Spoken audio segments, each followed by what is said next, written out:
Good morning. Welcome to Meet the Masters of Insurance webinar series. I'm Lawrence Geller, the founder of foradvisorsonly.com. This is the 29th of what we expect to be a great many webinars with Canadians who've dedicated their careers to learning the art and science of insurance sales and service. Webinars in this series are now scheduled through the end of this year, and more are being added to the schedule daily.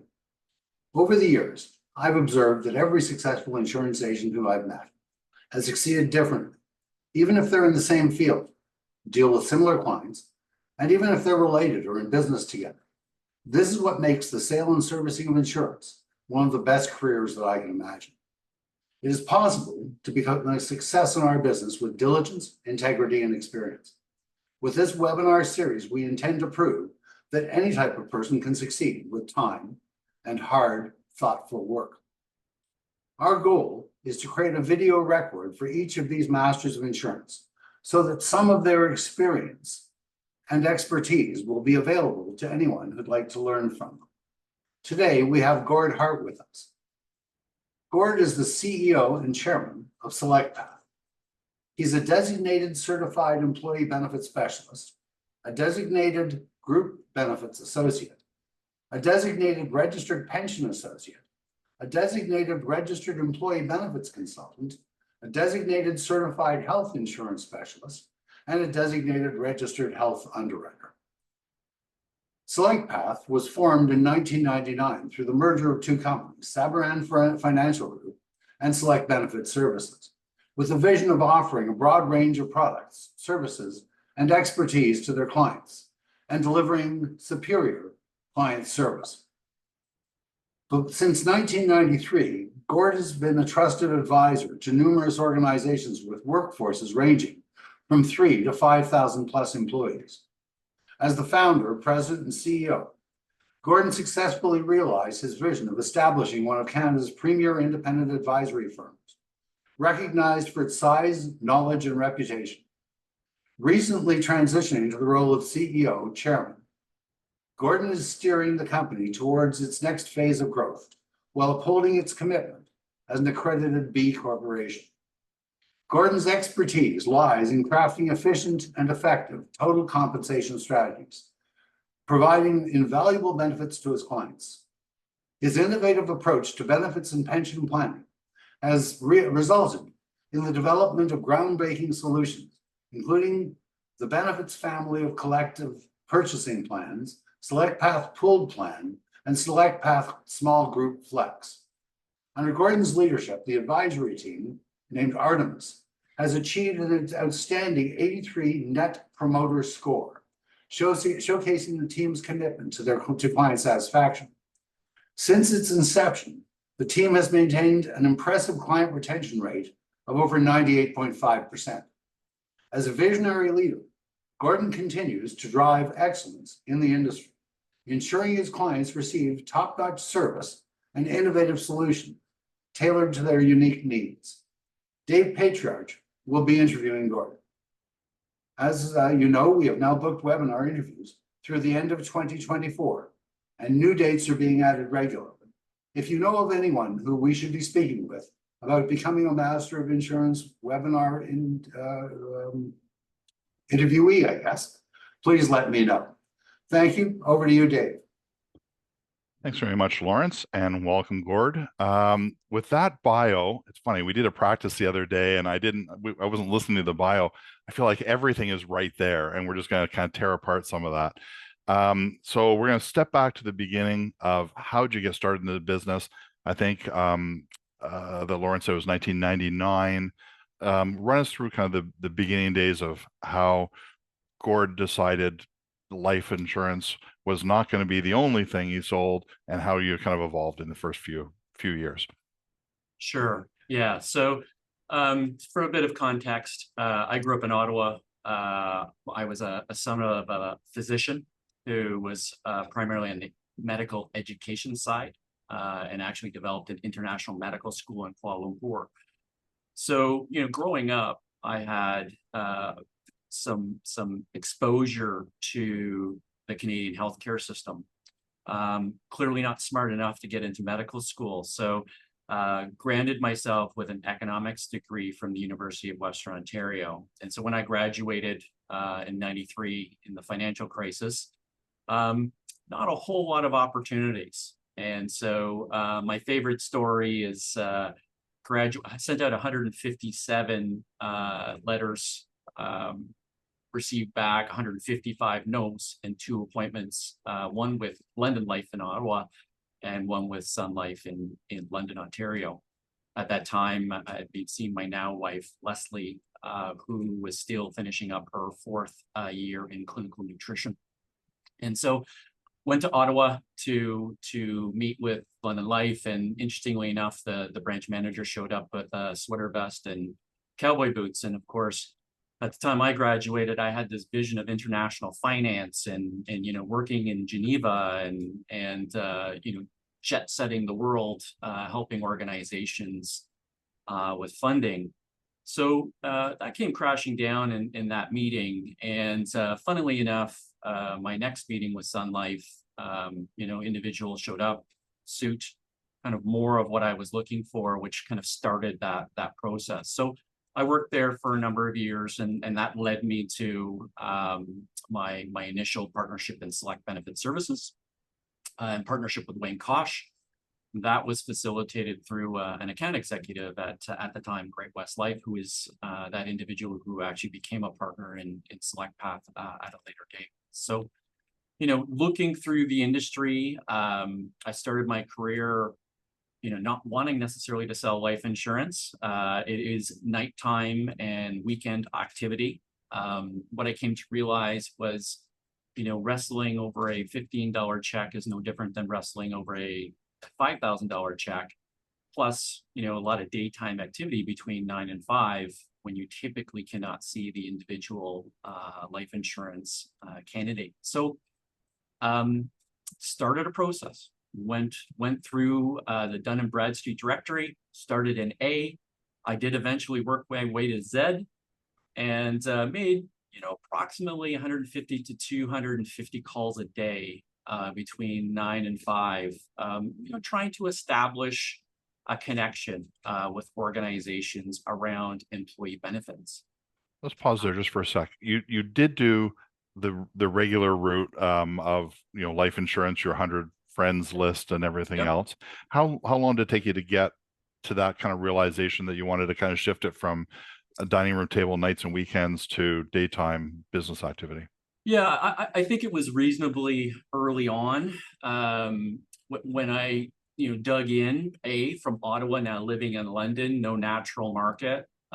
You know, for those that started in the life insurance industry, I got orphan accounts. So these are clients who have probably been through a dozen or more agents over the years. You know, advisors, you know, attempt to sell them other products or services. And, you know, it became pretty clear to me. What also happened at the same time was Sun Life at the time would provide what we call pink sheets to advisors in the region for employees leaving organizations to convert their insurance options. And so that got me thinking about, okay, well, you know, I can go and source, you know, one life insurance client, but what if I can get to a group of 10 or 20 or 500? And so those things in tandem led me to finding employee benefits. And how'd you start your prospecting? You started going down that road when I interrupted you, sorry. Dun & Bradstreet, you were pulling up directories and basically smiling and dialing, is that? Smiling and dialing. And, you know, at the time, Sun Life didn't have any draw. So it was kind of, you earn whatever you wrote.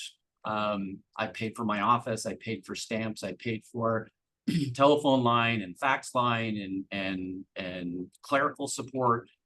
And so, you know, I ended up creating my own little business within that rented Sun Life office. And, you know, I with my background in economics, I like the idea of working in the corporate world. But what I realized was, you know, the chances of me being successful in writing business initially, you know, what behind the ears, you know, no clients to refer to would be difficult. So in tandem with cold calling, I had a CRM maximizer at the time. The goal was to have a conversation, touch the plan administrator. Early in my career, I made a decision to go bottom up within an organization, to respect the chain of command, which, you know, in hindsight has benefited me significantly over the years, as plan administrators move from organization to organization.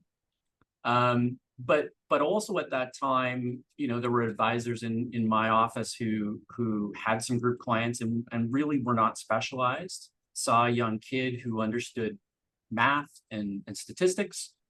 And so we became strategic alliances. And so I would help manage their benefit program.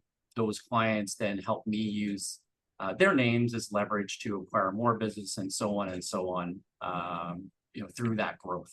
So in that early days, you're working with Sun Life. So I assume you're placing most of your group business with Sun Life, or not? How'd you pick who you worked with and stuff as you started out? Yeah, so you know, of course, writing Sun Life business, you know, that really didn't satisfy the branch manager because they really wanted life insurance sales. So I had to periodically buy my own life insurance to try and kind of stay off the radar. But what I quickly realized, you know, a year in, was Sun Life wasn't necessarily competitive on every client. So I reached out to a couple of other sources. One was Great West Life, who actually happened to be in the same building, and a young account executive at that time, Kevin Routley, as well as Blue Cross. And at that time, an account executive named John Harkins, who both became partners in Selectpath down the road. Well, that's cool. Okay, I'm going to bounce back to one thing you talked about, and that is CRM. So you start with Maximizer. There's I think they're still around in one form. Maximizer, Act, Goldmine. I think a bunch of them merged somehow. But what were you tracking? Because this is one area where I think data is king, and the more information you have about prospects, positive, negative, whatever, is great. What kind of information were you collecting, holding on to, and how were you using it to kind of launch you from prospect to sale? Yeah, so at the time, advisors, hard to believe this, it was only 93, 94. Advisors had recipe cards. And so you were keeping track of your prospective clients and existing clients with recipe cards that you were then moving kind of month back and shuffling. That system worked. My whole database is built on that 1 to 30 and then months behind you. Yeah, you got it. You got it. I still have those cards, by the way. I love some of that old school tradition. But my thinking was, okay, you know, let's use technology, because there's lots of information you want to keep. Things change. You know, I want to keep records. And so one of the things I quickly realized was, if you're building rapport with someone, you're building trust, they really have to see a bit of themselves in you. They have to have some form of affinity to you. So one of the things that the CRM did for me, not only recording my activity, which was important, as well as diarizing future activity, which was immensely important to not miss opportunity, but also to be able to track some of the softer issues as it relates to the organization, i.e. who they may be with, who the broker might be with, but also idiosyncrasies as it related to the individual. So I found myself capturing catchphrases the individuals would use. So then the next time we had a conversation, I would use them.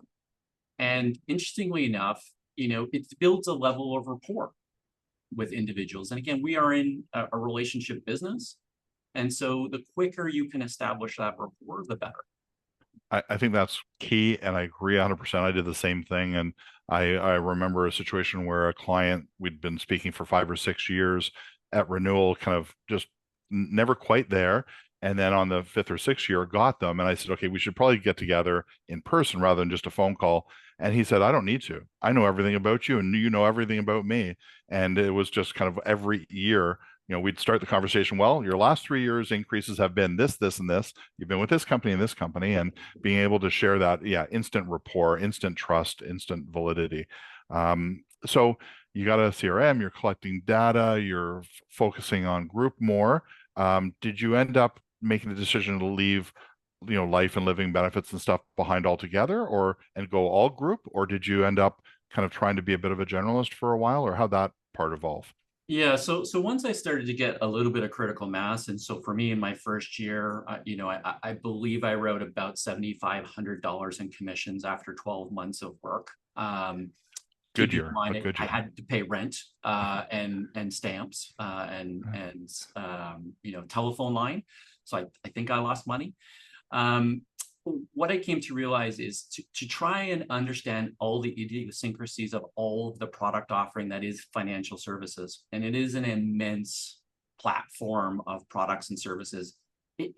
You're not doing justice to the client. And what I found was the more time I spent working in the business of employee benefits or group retirement, the more I pushed my effort into it, the greater my skill set became to have a wide variety of conversations with a prospective client.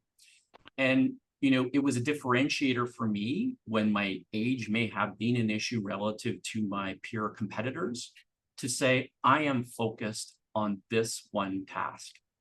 And to this date, that's what I do. That's what I've always done. But it then led to development of the team, which included multiple people who are much smarter than me, that had skill sets to backfill what I did not spend time honing my craft. So let's break that into a few pieces first. First, let's go.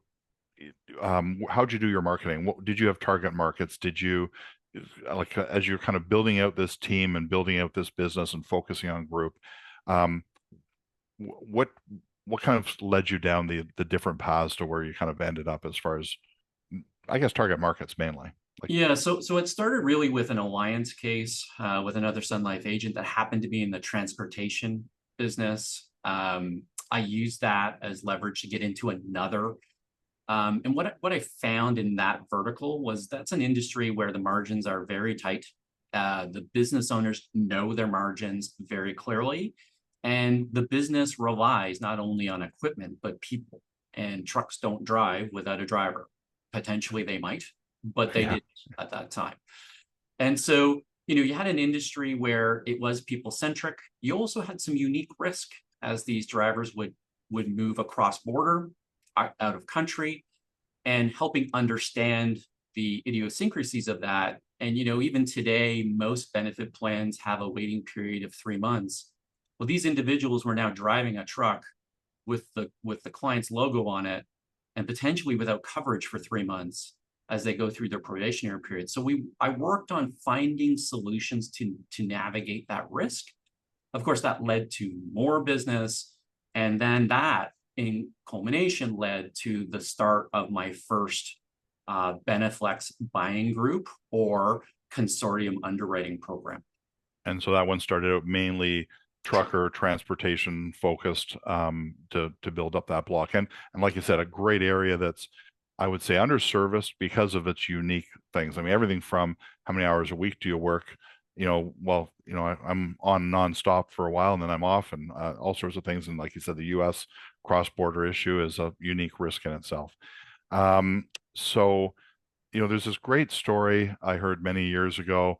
As you were growing your business, an advisor called me and said, have you ever heard of this Gord Hart guy in Selectpath? And I said, yeah. And he said, well, he just stole one of my cases. And I'm like, okay.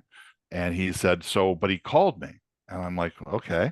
So he said, yeah, he basically, had an AOR for a case and had this unique product that he put it in with great TLRs and great pricing. And he came back to me and said, if I'd like to partner with him, I could keep the case, or he would just take it and go on his way. And this advisor was quite irate, and I was just smiling and thinking, what a brilliant idea. You're converting your competition into a partnership. And when we were doing the practice for this, I found that was not just an urban myth and that I hadn't just kind of had this one off, but you've made some really unique partnerships as you've gone along, both with advisors like that and people you've brought into the firm as partners, employees, or whatever. Let's talk a little bit about that and that kind of evolution of how you grew the block, not just you, but the team you built. Yeah, so specializing in a line of business like employee benefits and group retirement, early days, you build process. You build knowledge and capability that is difficult to duplicate within you know a generalist setting. And so, this alliance work was something that, was a cornerstone of our business. It helped us grow rapidly as life insurance agents look to us to say, okay, let's bring in this specialist because, maybe they had left London Life where they were very prolific with their account executives that would effectively be the salesperson in the process to other underwriters who didn't have that same support mechanism. So, these advisors from Sun or Manulife or at the time Clerica, they were looking for that type of support. And so we became that for them. That really was important to us. Without that, I don't think we would be here today with what the organization is. And so in that spirit, we always look for an opportunity to collaborate. We always look for an opportunity to become someone's back office in those early days of employee benefits as we were scaling.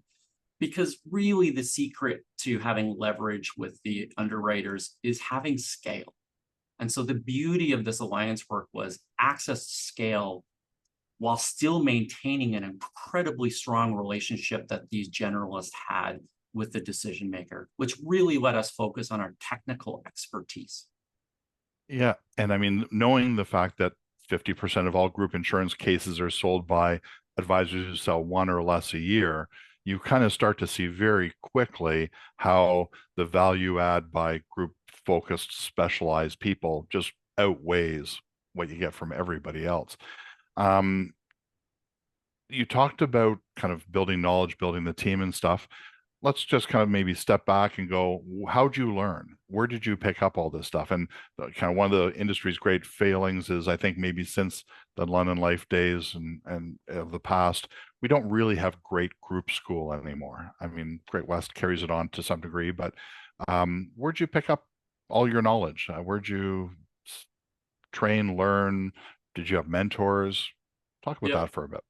Yeah. So, what I learned, early on, and again, reflection back to my, growing up with, a father who was in education, I really admired continuing education. I strove to better myself as a differentiator. You saw at the time a lot of generalists with CLU designations, not as many CFPs. And yet, while the CLU programming has some elements related to group insurance, it really wasn't focused. So I started my journey with the SEBS program, also at the same time the Advocates program, and getting as many designations as possible. Learning the fundamentals of the industry. When you're sitting there and you're tired of making your 250th call, you've got time. And, I took the time to actually do my education. So by the time, I joined forces and started to build Selectpath, I already had a lot of credentials. I actually did do all of the CFP. I just never sat the final exam. So that irritates me to this day that I got the designation, but probably not anymore. But that was a cornerstone because again, I was thinking of where the industry's going. And there was some tremendous change going on at the time. We were just starting to learn about these high cost drugs. Businesses were starting to see benefits as an important piece of compensation. And in a world where the product was pretty similar, there needed to be differentiation. And that's where I felt like knowledge would then outweigh potentially the less experience that I had in the industry. That good old saying, when you're starting up, you want to have an image that you're bigger than you are to build trust. And then you get to a point where you want to have an image that's much smaller than you are because you want to have that intimacy with the client. And so I went through that process. I, to this day, go through that process with the organization. And then I'm assuming you probably instill that learning model and everything on your team, your employees, your Yep. partners, and everything else as well, which is fantastic. But it's all self-taught, right? Like, I mean, It is. basically you had to go out and dig up what courses are relevant, what, where do you pick it up? And I'm assuming, because I was pretty much the same. I mean, I was taking every insurance company group related course I could, and some would be product sales and some would be more technical things. And it's always been a bit of a hunt, I feel like, to find great education. Um, Mentors. And did you have anybody, and where they come from, inside, outside the industry? Yeah. And yeah, Yeah. So, I mean, I've had many. And what I would say about mentorship is everybody's a mentor. In that the clients mentor me, my partner or insurance companies mentor me, my partners, my employees, my staff do. I've been blessed with having, great partners in the business, group of individuals that are in that top 1% of performers in the marketplace. To have that brotherhood and sisterhood in the business was really important to build credibility, but also help each other improve. And so, there were some kind of fundamental kind of mentors or coaches, if you will. Early on, of course, my original partner, Wayne Kosh, with, much more experience within the London Life system, helping me really get to what a system needs to look like as we built out the company. I did Dan Sullivan, strategic coach. I only did 1 year, but I believe I got everything I needed around, time blocking, making time not only to prospect business, but to care for clients, but to clean up messes, and also, better yourself and regenerate your energy. And to this day, I still use time blocking in my business, but also the concept of thinking bigger, thinking beyond what is achievable, having a horizon that just is without, outside of reach. That was really important. And then over time, as I said, I could name dozens and dozens and dozens. And I would say to this day, I still learn a lot from peers. I'm members of CGIB, which I believe is one of the best peer mentoring platforms in the marketplace, hands down. thank I'm a you. member of Benefits Alliance Group, which is one of Canada's premier networks. And they're becoming a big educator too now. Like they're Yep. they're really going through a really cool evolution. Yeah. They are. United Benefits Advisors in the US. So, there was also those outside. I'm an avid reader. So, I would read lots of business books. I joke that I probably read all of the textbooks required to graduate with an MBA, because I was just ravenous about learning about business and systems and unique value propositions, customer value proposition, and looking at ways how to build that into my business as I was scaling. Okay. So, and this is one area where you and I disagree. You've talked a lot about growth and continually growing and stretching and reaching and everything else. I don't know the answer to this, so this is one of the, you throw out the question. You should never ask a question unless you know the answer.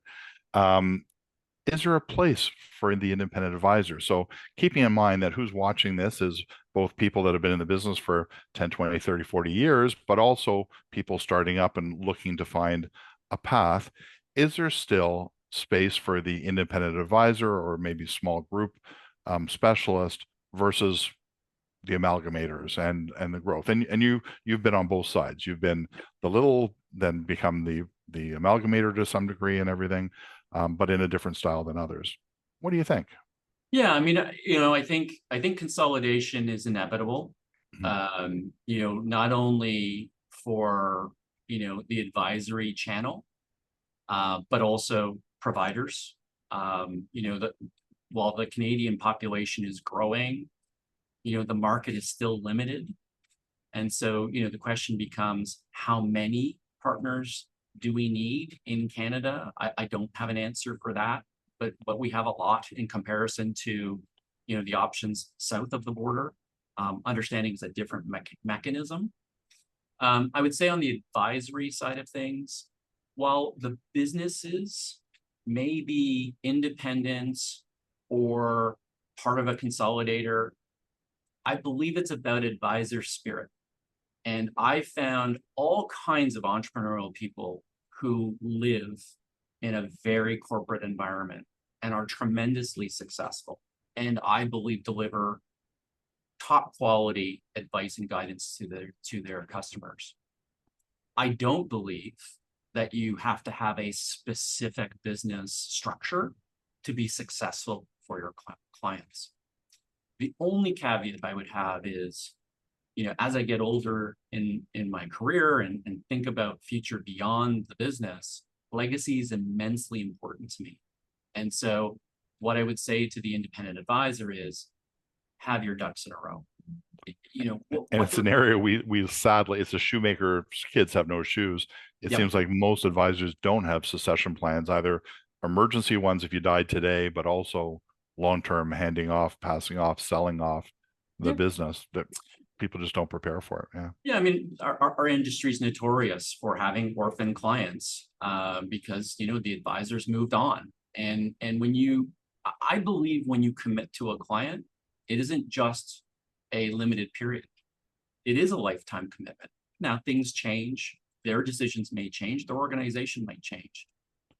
But I take it seriously when someone gives me their trust.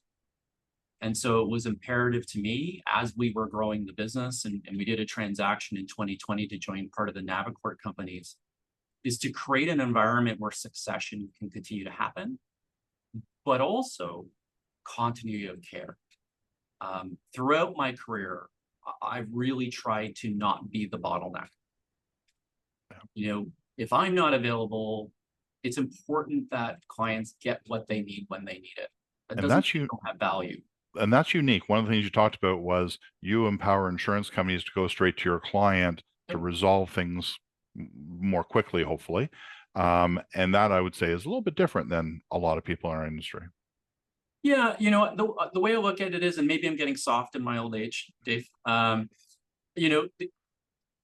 These clients, these group insurance clients or pension clients, I mean, they're clients of the insurance company. We are facilitated, we're distribution. I don't want to live in a world where I have to survive by creating friction. Granted, there are phenomenal people within these insurance companies that greatly care for these clients, and there are others. Yeah. But I would also say that's true of some of the advisors in the industry. And so I think there's a fine balance between trust that the client will value who you are and what you do, and regardless of what the partner insurance company has to say, it's separate and distinct from the relationship you have with them. And it's a lot of energy to continue to create this friction.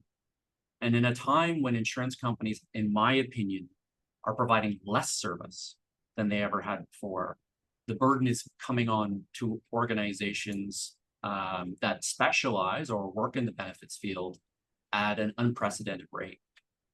And the reality is, with so much work, we need to rely on the partners to deal with elements that we can't. And I think it's a balance. I don't know how it's going to change over time, but as I said, creating adversarial relationships doesn't help anybody. Isn't going to help anyone. And, it is a matter of trust. Yeah. And I'm assuming you, like me, you do a huge amount of, or your team or whatever, does a huge amount of education to the client to make them self-sufficient, because kind of my attitude is, and I think everything you've talked about is probably the same. You want them, you want to avoid the friction, like you said, that you want them to be empowered to do what they need to do to keep their plan running as quickly and easily as possible, and everything else as well. So I assume you've spent a fair amount of time and help them not just get a plan, but work at administer it and everything as well. Yeah, yes, booklets are produced. Yes, insurance companies have very elegant online systems. Sometimes. But we have to remember, most people don't jump out of bed excited to talk about employee benefits like I do. And so, there is a space for an advisor to play a critical role in education and engagement. Because while we can all beat up providers around fees, it costs. Really, at the end of the day, the majority of the cost is consumption. And so, the secret really is, how do you find a partnership with the individuals who really control that, which is the plan members? And so our organization really has evolved from, yes, we still facilitate benefits, 3,200 customers, $1 billion of premium. But I'd say the bulk of our work now is around education and engagement, ensuring that we provide the solutions, that there are gaps in the market. I still to this day fall asleep reading these booklets that we have. And, I could only imagine what a plan member would have to say. And then layer on top, many of our plan members are first generation Canadian and may never have had experience with employee benefits. So we're at a time in our industry where the clients need advisors more than they ever have before to help people navigate the plans that they're installing. 100%. And the booklets today, if we're just going to tackle that little thing, have less, they may be bigger, but they have less information than they've ever had before. So I remember sitting down with a lawyer in a court case we were kind of working on, and they said, can you show me in the contract, in the policy or the booklet, where reasonable and customary is, where the definition of what the formulary is for the drugs, what drugs are covered, which ones aren't, what's a reasonable and customary on a paramedical, and how would the employee know that? And none of that's in a policy or contract or a booklet. And so somebody has to explain that. Somebody has to educate, somebody has to translate and fill in the rest of the book that's not there. I'll give you a perfect example of what I'm talking about. My son just is off at ASU at school, first year in the US. So I have to navigate US Canadian healthcare system. Are my benefits going to cover him or not? He has a chronic condition. His medication was changed from infusion to self-medicated. It's a change in medication. My wife gets a call from the PBM out of the blue, suggesting to her that she should change pharmacies. And of course, A, wasn't expecting it. Of course, B, the next thing she did was call me. And I spent the next 20 minutes explaining to my wife how the PBM has the authority to do that, how the insurance company could do a better job in explaining that to plan members, and explaining to her, this is what keeps us busy. This is what's keeping our phones ringing every day, is this gap in knowledge. And I don't see it getting better. And the lack of communication of the gap or the knowledge or the lack of knowledge, 100%. Okay, let's back up a little bit. You've kind of gone from individual entrepreneur starting up a company, growing this company, up to Selectpath and Navcor, sorry. And through that, what would you change or what wouldn't you change about the trajectory of that travel? So again, let's go back to the people listening might be new to the business. Are you glad you did everything exactly as you did, or you go, geez, I should have taken a left turn somewhere along the line and investigated that road? Would you change? Yeah, I think about this a lot. As I think back on the career, I guess the older you get in the business, the more these types of questions get asked. And, I think in my heart, I'm comfortable with saying I wouldn't change a thing. I think the learnings, the mistakes I've made, and there's been lots, the learnings from that has been critically important. What I say to people is make a lot of mistakes, just don't make them career ending. Yeah. But that's try not to repeat them. Yeah, over try and not over to repeat again. them, Yeah. Right. Yeah. The definition of insanity. Yeah. But all of the learnings throughout the process, I think has, got me to where I am today, in a world where, before I was as a competitive as anyone in the industry to looking at it, at a 30,000 feet level and saying, there's a world of abundance here. There's plenty of opportunity. And, not every client is for any one advisor. And, you know, if we approach it from the standpoint of this is just people looking for help and establishing rapport and trust and relationship, and things happen in those relationships that affects a change, don't take it personally. But, you know, don't miss opportunities. You know, one of my proudest achievements is I've got what I call the reunion tour. These are clients who have fired me. I've lost more business than most advisors in their career would write. Yep. And I get a lot of them back because I stay in touch. You know, the grass isn't always greener. And you know, when you are authentic with what you say and what you do, people can see it. Yeah, I think that's huge. I constantly say, like, you don't realize and appreciate what you have till you've lost it, Yep. whether that's people or wealth or health or, you know, whatever. And I always say to advisors, you know, when you leave on the best terms you can.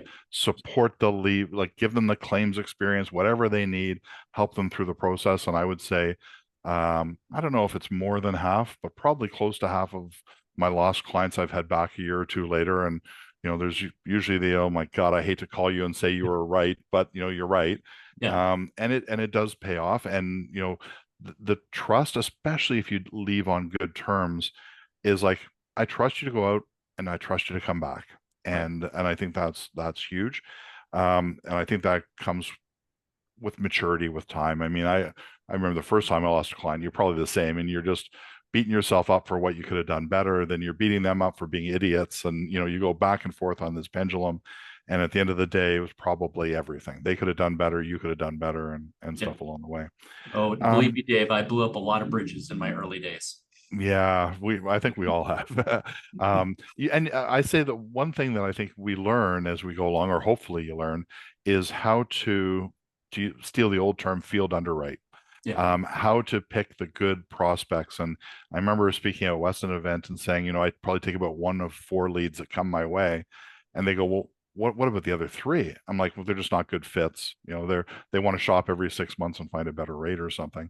I want partners. And you alluded to this, and I actually use a phrase: I don't want a one night stand. I don't want a weekend fling. I don't want a summer hustle. I want a wife for life, or a spouse for life, or a partner for life.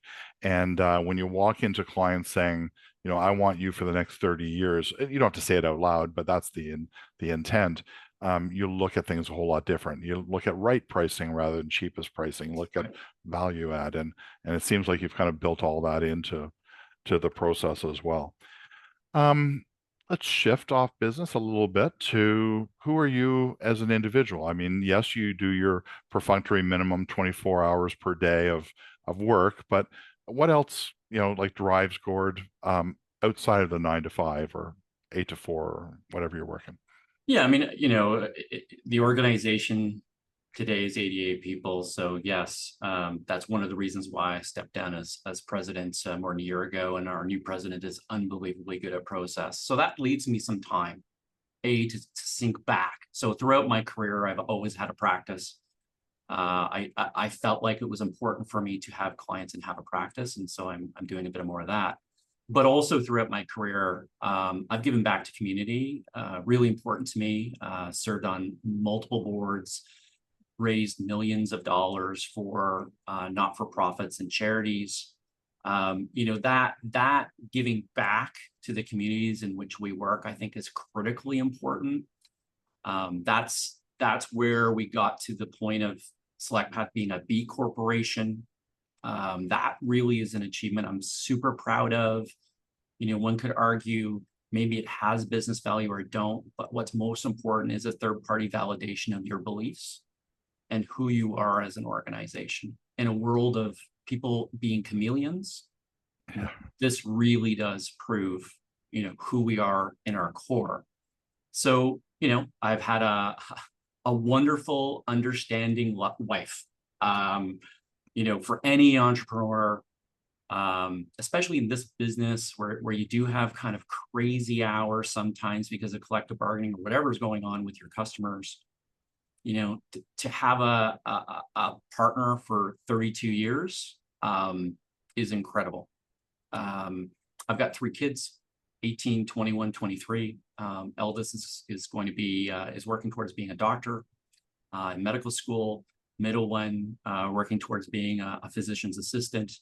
And then the youngest one I've mentioned already being a professional pilot. So, you know, I think I've instilled in them education, knowledge, follow your dream.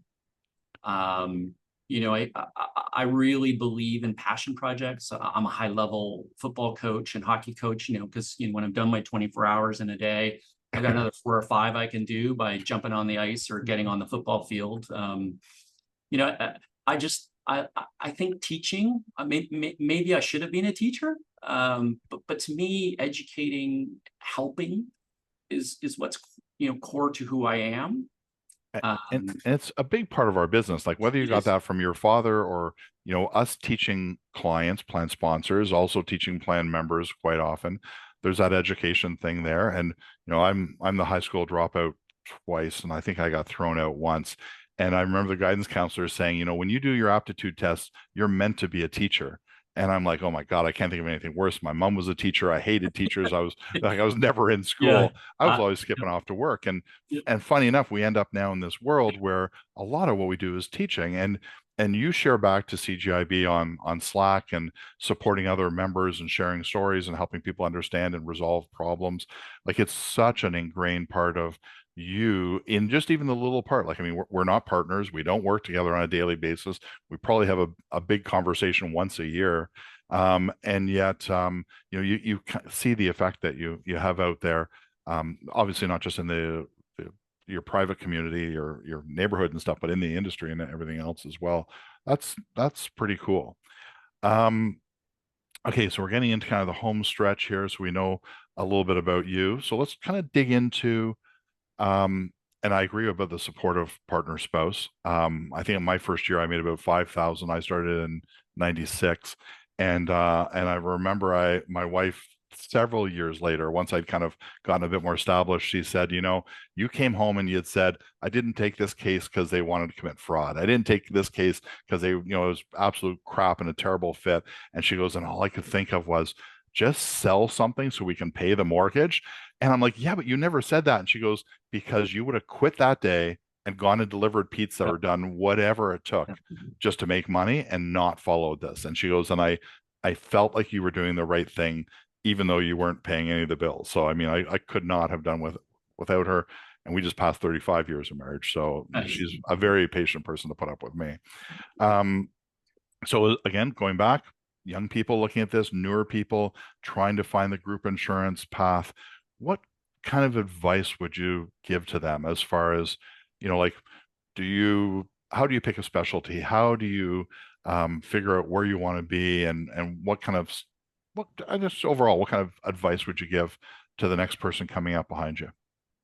Yeah, I mean, I think, you know, maybe it's a Generation Xer. You know, we tend to be a bit of a lone wolf. And so, you know, I did bang my head against the wall for multiple years, trying to do everything myself. You know, thankfully, you know, the right people, you know, the lessons I learned taught me that, you know, as you're starting out, of course, pick something that you're passionate about. Believe me, I wasn't passionate about employee benefits or insurance, but I was passionate about helping people.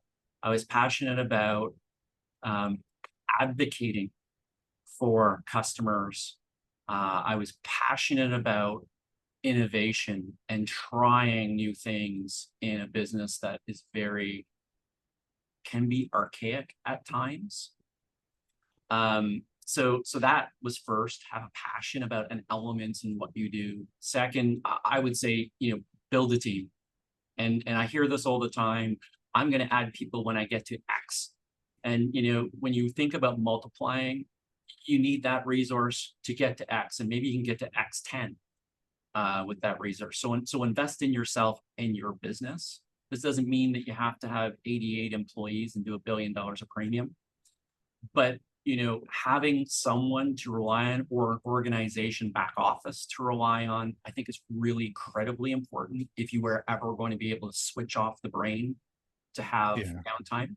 and a network as well that you Yeah. can refer to. So whether it's internal or external, whether it's an Yeah. employee or partner, it could just be the guy down the street who knows nothing but annuities, and you just go, hey, I'm not going to do annuities. I'm going to shoot them off to him or her Yeah. or them or that company or whatever. Yeah, I mean, in terms of specialization, I think that's really important. Could I, I'm mutual fund licensed. Yes, I can write life insurance. That's what I started with. I love the money business, but surrounding yourselves with people you can trust to refer business to, I think that's a great way to start your business.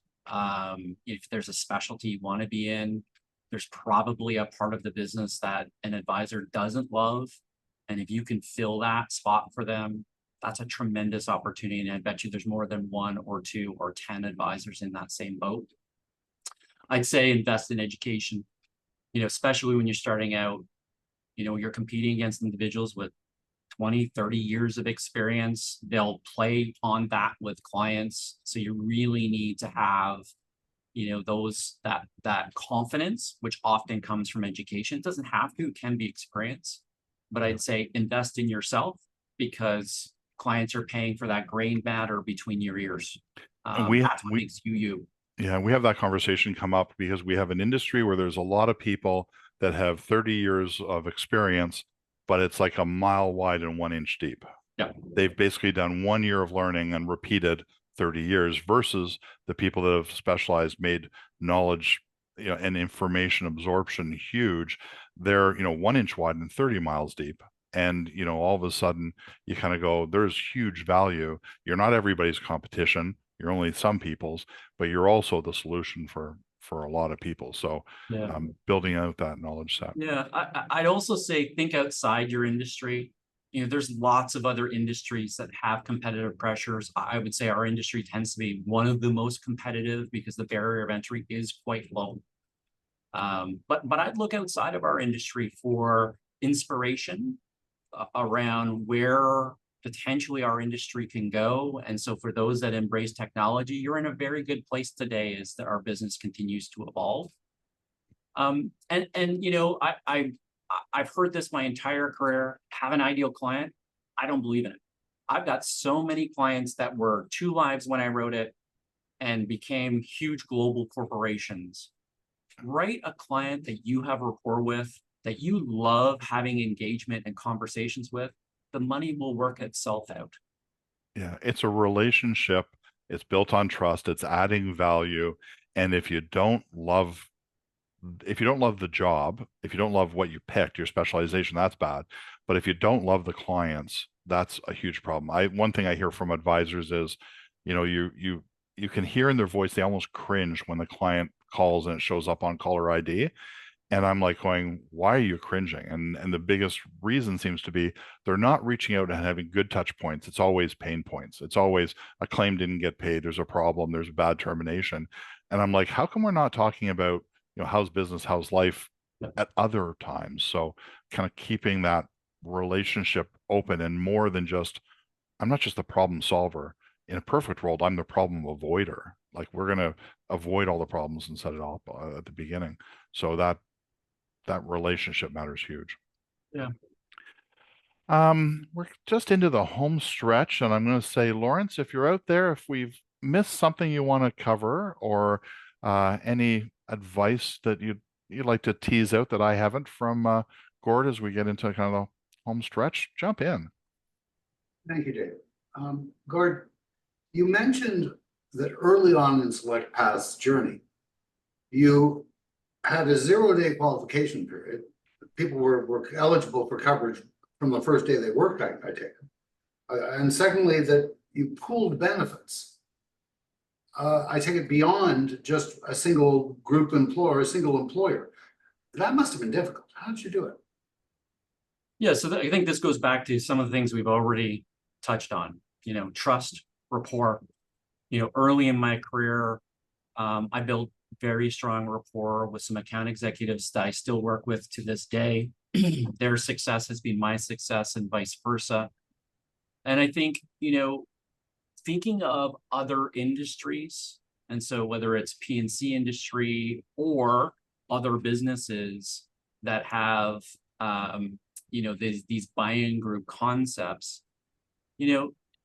well, yes, we can't group together for the sole benefit of securing insurance. Insurance companies are prepared to deliver to you preferred underwriting arrangements if you can build a business case and truly partner. There are much more clients, probably 80% of clients are tremendously profitable for insurance companies and 20% aren't. If we can find ways for this 80% to have more stability, more control, remove themselves from the game, you're going to have better retention and easier relationship management. And so that's the foundation of these Beneflex buy-in groups. We have 10 of them with 10 different insurers. And it really was built on the idea of, do we want to play in predatory pricing or do we want to play in fair pricing? And if we start from that basis and educate the clients accordingly, retention goes through the roof. And in my career, I've delivered multiple 60% increases and the client's been happy because we've taken the time to educate and engage. On innovation, anything's possible. And you need to think about your clients, as they are managing their business. And I would suggest to you, most business owners never think about the idea of a 3-month waiting period or a 6-month waiting period or a 12-month waiting period. They don't really think about the impact on culture or the impact on their brand when they're not there to care for that person who is working within their organization. And so bringing that human element in having these conversations, there are very few CFOs and CEOs that wouldn't look at opportunities to help employees protect themselves and care for themselves. And I think I think the industry generally just assumed it isn't possible. And what I would say to you is everything's possible. Stay within the rules, legal rules, but don't take no, push further. Because what's available today looks completely different than what was available 30 years ago. How would you define fair pricing? Fair pricing is a process where we can articulate how it's achieved, how we reached the level it is, what the expectations are about future milestones being reached, and what those outcomes would be. One could argue it's where no one's happy, but I don't think that's necessarily true. I think it's a place where the trust is at a level that things could change, but there are also opportunities to make changes when that happens. And so I think people just want to know that what you've negotiated for them is something you would accept if it was your organization and your budget. And I've always approached it that way. The flip side to a short waiting period is leaves of absence. How do you deal with that? So again, you trigger the elements that matter, and maybe it's travel insurance starts in the first 3 months and no other benefits, or maybe it's health and dental starts, but disability starts later. I think we need to think about these as more fluid programs. Not every underwriter is going to agree. There are going to be limits, but I would say is what are you trying to achieve as an employer? And because of rules, what are the barriers and what are the mechanisms that don't make sense? Wait a minute, Cord. Are you suggesting that you actually ask your clients questions, try and understand their situation, and build something that is uniquely theirs? I mean, that's not off the shelf. How's that work? Yeah. Well, interestingly enough, our pooled program, is off the shelf. It is what it is. It's not modifiable. But it's been a tremendous success because those clients don't want to worry about their performance, or those clients want what they want. They don't want extras. And so again, there's always a place for a product solution, but I would say it shouldn't start with product. It should start with a conversation that potentially leads to a product or not. That's actually a fantastic way to tie things up, I think, almost. Wouldn't you agree? I mean, don't sell it, talk, listen, help solve problems. Lawrence? Thank you, Dave, and thank you, Gord. That was very informative and yet again, a different way of approaching the business. Coming from where we all started, being recruited and building something new and innovative for the benefit of clients. And I thank you for that and for your contribution. Next week, we have Mr. Dale Enns with us, and Julian Wise will be back interviewing. A week off, and then on the 12th of September, Ted Warburton will be here, real master of the business and somebody who I've known ever since I started. Then Roger McMillan, former chair of Advocates for 2 consecutive terms and a great contributor to the business. Steve Meldrum, then Morty Sachs, Sandy Pollock from Ottawa, Mr. Joe Sheehan, who was a member of the first Voice of the Masters series and the only one who was part of this series as well. Mr. Don Forbes will follow that with Dave Patriarch back on October the 24th, then Michael Lynx, and then Ross Durant, again, a great master of the business. We have a space on November 14th where we haven't yet brought anyone in. On the 21st of November, Miles Posner, then Joel Kadensky on the 28th of November, and then we end the year with Mr. Paul Williamson, who has contributed broadly to his community and to the business and is one of the great philanthropists of our business. Thank you all for joining us. We hope to see you again next week for Meet the Masters of Insurance when we meet Mr. Dale Enns.